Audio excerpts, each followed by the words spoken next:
कहते हैं मन में परेशानी हो तो काम में उसका असर साफ दिख जाता है। अगली सुबह राधिका अपने साथ के इंस्ट्रूमेंट प्लेयर्स के साथ स्टेज पर थी। आज कंपटीशन का पहला राउंड था। सारा हॉल बाकी के कंपटीटर्स से खचाखच भरा हुआ था और सबसे आगे थे इस कंपटीशन की कमेटी के जजेस, जो खुद बहुत बड़े क्लासिकल के महारथी थे। साउंड चेक हो चुका था, तबला, हारमोनियम और तानपूरा तैयार थे। बैक वोकल्स पर टीना थी और लीड कर रही थी राधिका। अब सारे हॉल में सन्नाटा था। तबले की ताल के साथ परफॉर्मेंस शुरू हुई। हारमोनियम और तानपूरा भी माहौल बनाने में पीछे नहीं थे और राधिका की सरगम की बारी थी। उसने गाने के लिए अपना मुंह खोला ही था कि लगा जैसे कोई नौसिखिया गा रहा हो। यह देखकर नीचे बैठे कॉम्पिटिटर्स के चेहरे खिलखिला उठे।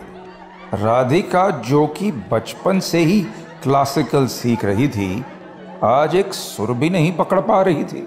राधिका ने सामने बैठे लोगों को देखकर शर्म से गाना रोक दिया। कमेटी में बैठे लोगों के चेहरे भी उलझन भरे थे। तभी राधिका ने माइक पर एक सहज आवाज में कहा, माफ कीजिएगा, मैं फिर शुरू करती हूँ। और एक गहरी सांस लेकर फिर से तबला, हारमोनियम और तानपूरा से शुरुआत हुई। और तभी जैसे ही राधिका ने आलाप शुरू किया, फिर से वही हुआ। वो पहला सुर ही गलत लगाए जा रही थी।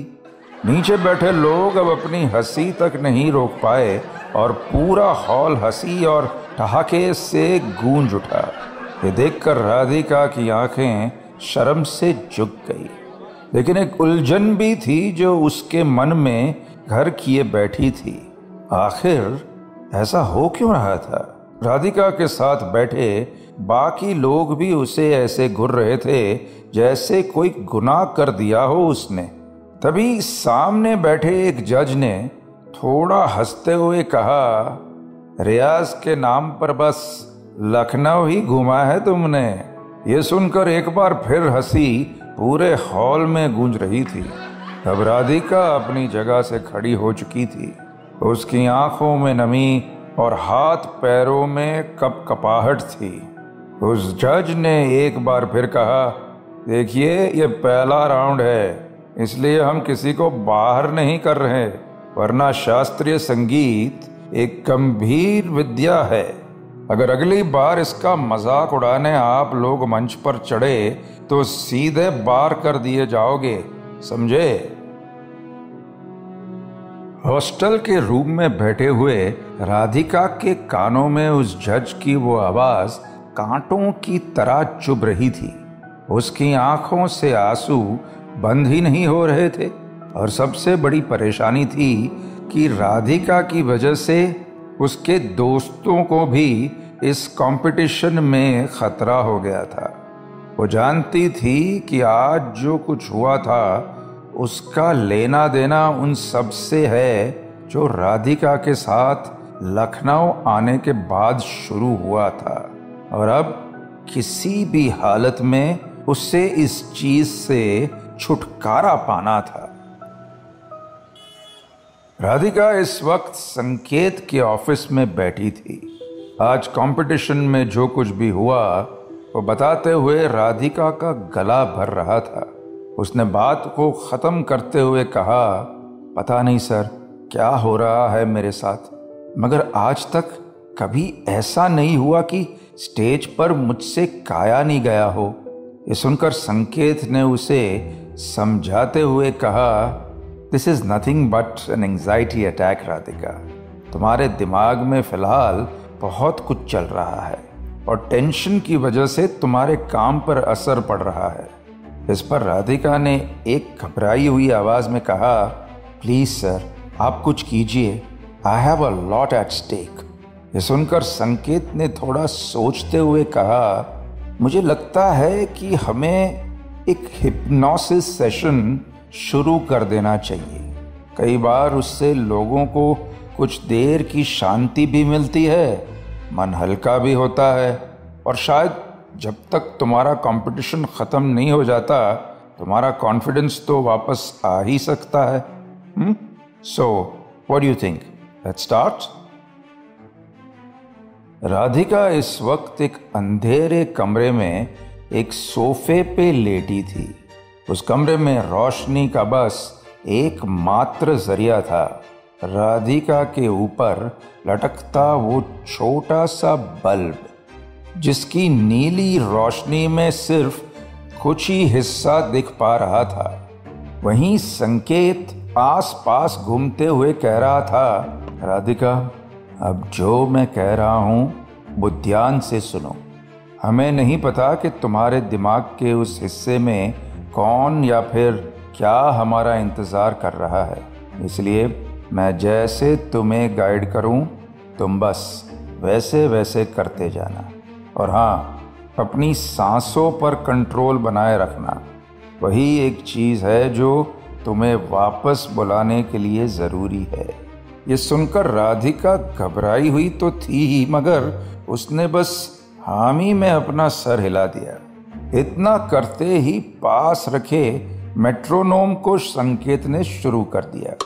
अब उस गहरे सन्नाटे के बीच बस एक टिक टिक टिक टिक की आवाज सुनाई दे रही थी।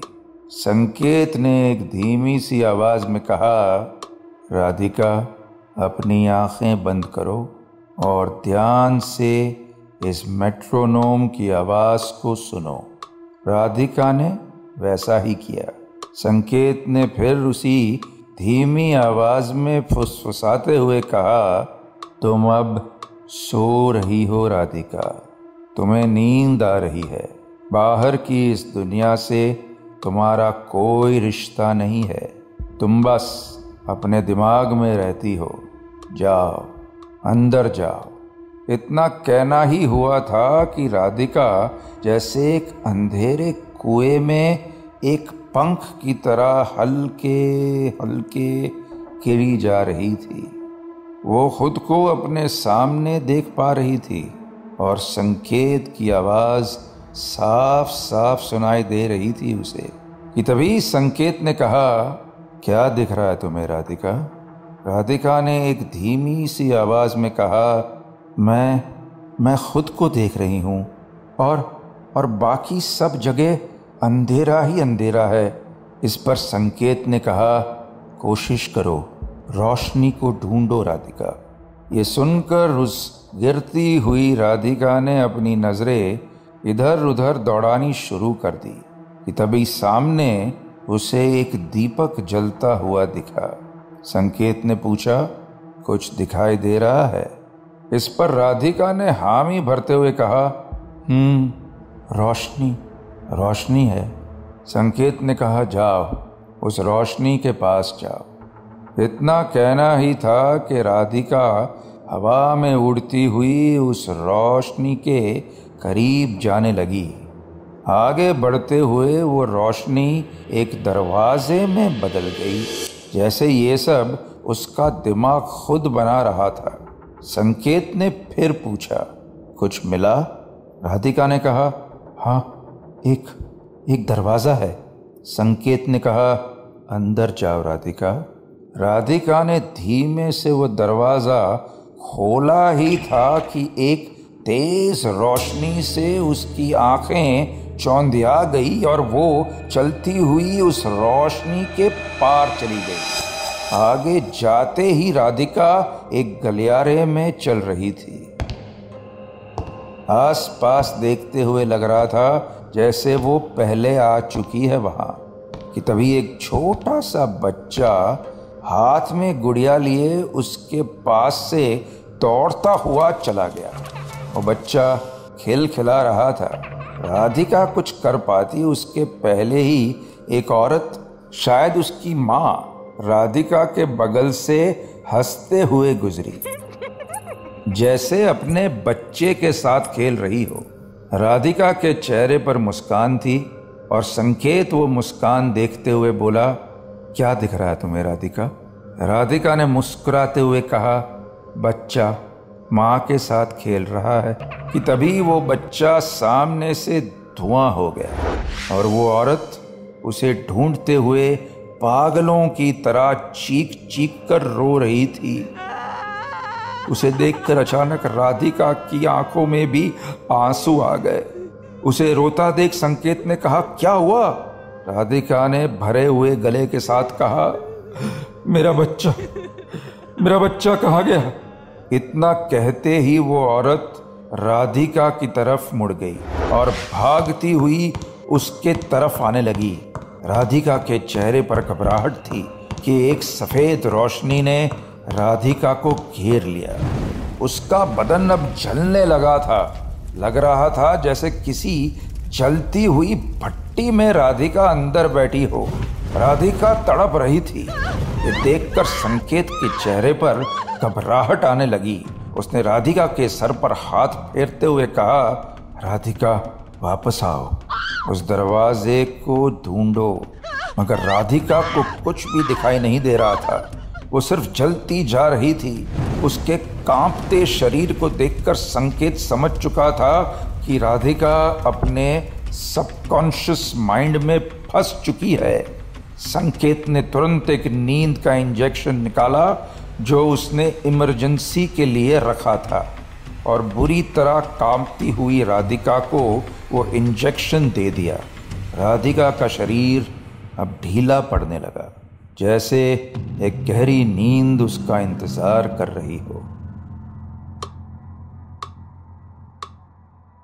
आंख खुली तो राधिका ने खुद को संकेत के कैबिन में पाया।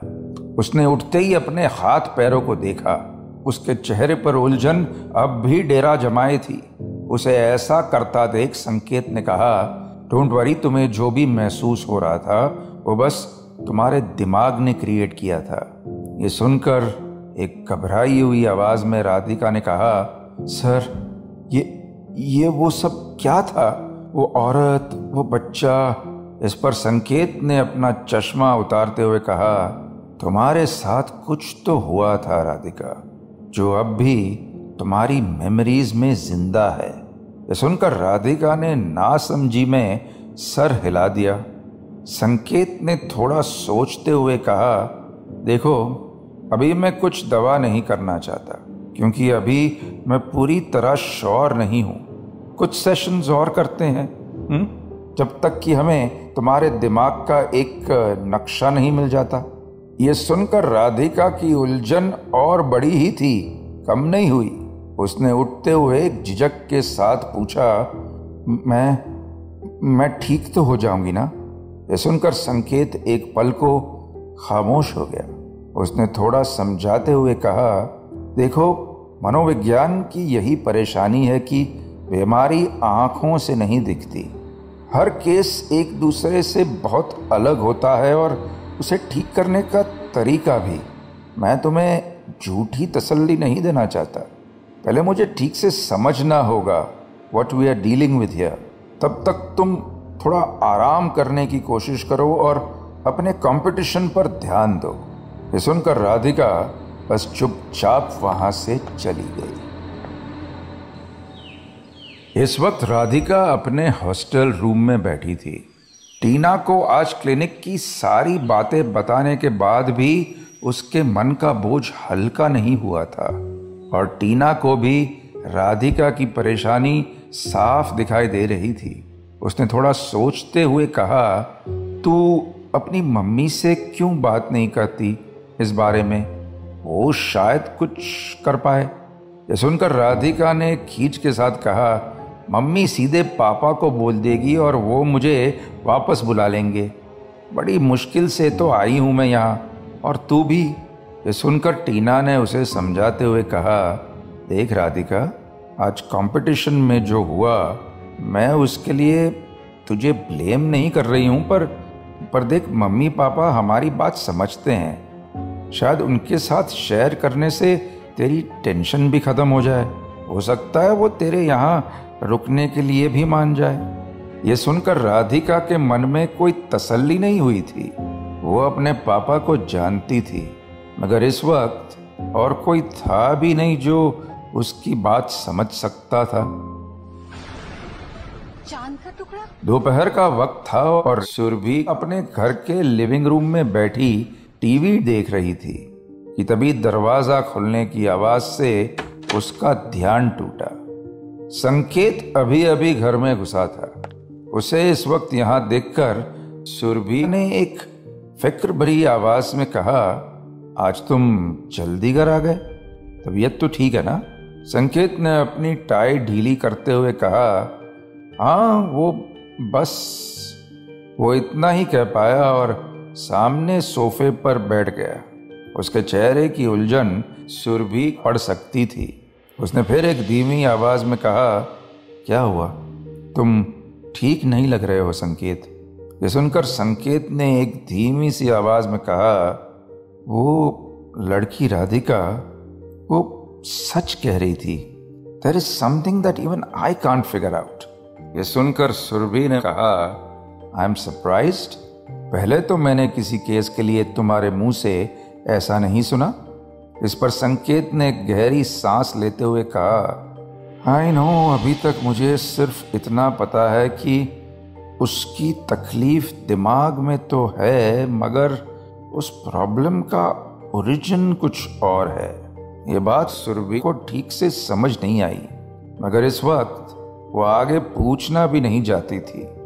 एक पल के लिए सारे लिविंग रूम में सन्नाटा पसर गया। तभी संकेत ने हल्का सा हंसते हुए कहा, आज माँ की कही एक बात याद आ गई। बचपन में मेरा एक दोस्त होता था, टोनी। माँ कहती थी कि वो सिर्फ मुझे दिखाई देता है, मगर मैं नहीं मानता था। वो मेरा दोस्त था और मेरे साथ ही खेलता था। मगर एक दिन पापा को ये बात पता चली और उन्होंने मुझे उसे बुलाने को कहा। उस दिन वो आया ही नहीं और उसके बाद कभी नहीं आया। मैं रोज़ उसका इंतज़ार करता था और फिर मैं बड़ा हो गया और टोनी को भूल गया। मगर आज भी कहीं ना कहीं मुझे लगता है कि वो मेरा दोस्त था। ये बात सुरभि बड़े ही ध्यान से सुन रही थी। उसने थोड़ा सोचते हुए कहा, बच्चे अक्सर अपने अकेलेपन को दूर करने के लिए ऐसा करते रहते हैं। शायद तुमने भी ऐसा ही कुछ किया हो। इस बात का संकेत ने कोई जवाब नहीं दिया। उसे आज अपने बचपन की वो बात याद आ गई थी, मगर राधिका के उस केस ने उसे भी सोचने पर मजबूर कर दिया था।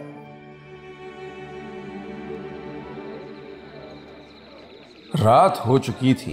कंपटीशन में आए सारे लोग बाहर कैंप फायर करते हुए पूरे मज़े कर रहे थे, मगर राधिका इन सब से दूर एक बेंच पर बैठी थी। उसके साथ में उसका फ़ोन और चेहरे पर खलल था।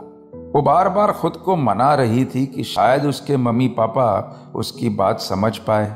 आखिरकार उसने अपनी मम्मी को फ़ोन लगा ही दिया।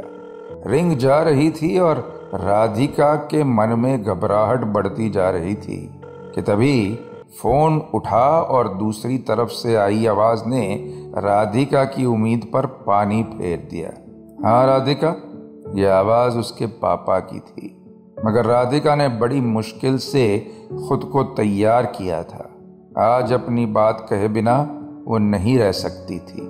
उसने झिझक के साथ कहा, हेलो पापा, मैं वो कुछ कहना था। ये सुनकर उसके पिता ने एक ठंडी सी आवाज में कहा, कहो, अब भी कुछ रह गया हो तो बोल दो। ये सुनकर राधिका सहम सी गई, मगर अब वो अपने कदम पीछे नहीं ले सकती थी। उसने गहरी सांस ली और अब तक की हुई सारी घटना एक बार में अपने पिता को बता दी। बात खत्म करते हुए राधिका ने धीमी सी आवाज में कहा, मैं अब एक साइकियाट्रिस्ट के पास भी जा रही हूँ, मगर कुछ भी ठीक होता हुआ नहीं दिख रहा है पापा। ये सुनकर एक पल को उसके पिता शांत ही रहे, फिर एक गहरी सांस लेकर बोले, अगर तुमने इतना कुछ खुद ही कर लिया है तो हमें बताने की तकलीफ ही क्यों की? बहुत बड़ी हो गई हो तुम ना। ये सुनकर राधिका ने थोड़ा गिड़गिड़ाते हुए कहा, पापा पापा मेरी बात समझने की कोशिश कीजिए। इस पर उसके पापा ने एक गंभीर सी आवाज में कहा, तुम घर आ रही हो, और हाँ, अगर कल तक तुम्हारा जवाब नहीं मिला तो ये फ़ोन कॉल हमारा आखिरी कॉन्वर्सेशन होगा। ये कहने के बाद उसके पापा ने फ़ोन काट दिया। लेकिन राधिका एक बात जानती थी कि वो लखनऊ इस तरह छोड़ नहीं सकती थी।